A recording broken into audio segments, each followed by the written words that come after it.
Welcome to the Beatles Talk Show. We're going to look at Beatles historical events for January 23rd. Beatles Daily News. Such as, did you know, in 1963 on this date, the Beatles performed a night show at the Cavern Club, one of their many gigs there in Liverpool. You still got your Cavern Club shirt on here today. I guess I should wash it, shouldn't I? He's been wearing it at every gig, all right? And, the road conditions were so bad, and, they traveled in a crappy, cheap vehicle, and the windshield of their van had shattered, and they're traveling through cold weather in January. This is the Beatles we're talking about here. Yeah. And I mean, this is them. This is 1963. They've already had a hit with "Love Me Do." Yeah. "Please Please Me" is just released, but they're they're still technically struggling. They haven't made any money really yet. So it's just interesting to put things in perspective that they're still playing these gigs and traveling all over the place. Neil Aspinall was the road manager. He was sick at this time, so he didn't even come to help with them. So, anyway. On this date, January 23rd in 1969, Eric Clapton's band Cream released their final album called Goodbye, and it features one of my all-time favorite songs, Badge, which was co-written by Eric Clapton and George Harrison. Yeah. And George even secretly plays on the song on the Cream album. And of course, there's actually, the instrumental section is similar to Here Comes the Sun. That's true. Which was recorded at almost this time point. On this exact same day, in 1969, the Beatles were in the recording studios jamming with Billy Preston, and they recorded 10 takes of Get Back.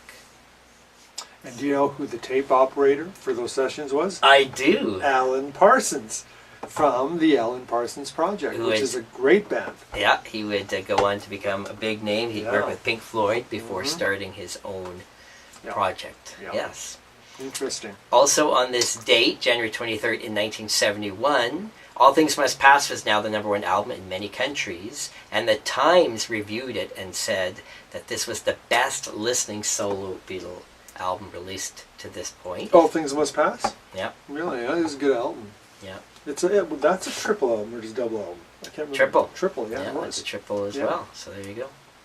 Also on this date in 1974, Ringo Starr hits #1 on the radio with his cover of the 60s pop hit You're 16. It was a good song. And Paul performed on that recording. He did. Actually, for the Ringo album in 1973, all 4 Beatles got together, but not at the same time. That was the only Beatles reunion that we really know of. But here's something interesting. I'm going to throw something in here in the mix, as I always do. Not too long ago, maybe 2-3 years ago, somebody was cleaning out one of the vaults in the Capitol building, supposedly. Okay, I've seen the actual box, and they found an empty tape box, and it reads 1976. There's 5 songs on it, nothing that I recognize, and it says John, Paul, George, and Ringo. So this guy is cleaning out one of the vaults in the basement, I take it, wherever, in the Capitol building. He opens it up, but it's empty. Somebody had taken out the master reel, if there ever was one in there. So what is that? Was that like a Beatles reunion again from the middle of this, like 75, 76, or what is that? I don't know. Aliens. I don't know. I don't know, man. But it's interesting. I want to do some more research on this, because there could actually be some Beatles recordings of a Beatles reunion that we just never heard of. Perhaps, they just figured, they weren't good enough for release, or what? Who knows? Yeah. That's true. Do you remember back in 1989, on this date, January 23rd, that Traveling Wilburys debuted their first single? Wow, 89.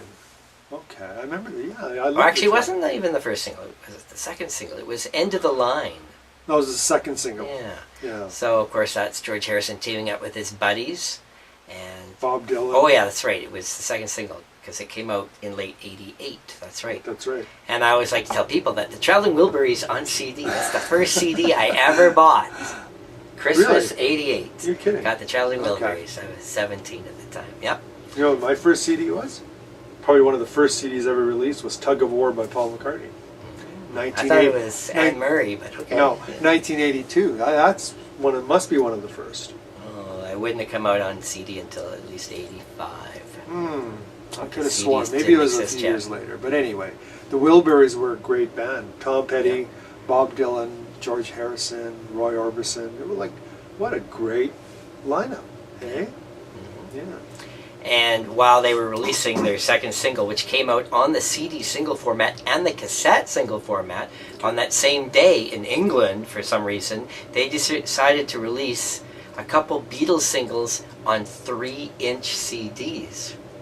Little guys. It's just an interesting marketing gimmick. So they released I Want to Hold Your Hand and Can't Buy Me Love as 3-inch CD singles in England, released through Parlophone Records. I've never seen those. I don't own any of those. Do you? I think I did it one time. Did you? Yeah, they're just an oddball product. Yeah, no kidding. And on this day, 2001, George Harrison's remastered All Things Must Pass was released in the United States and featured a new version of My Sweet Lord. Great song. So there you go. There was a lot of controversy around that song, My Sweet Lord, because he was actually taken to court over that song. Supposedly, he had taken the major riff of, what was the original song? He's So Fine. Yeah. The melody and the chord structure is similar, and so he lost the court case because he would have definitely known the song for sure. And if you want some really good trivia, My Sweet Lord spent 4 weeks at #1, and He's So Fine spent 4 weeks at #1. Really? Oh, there we go. There's 8 years earlier. Yeah. That's interesting, eh?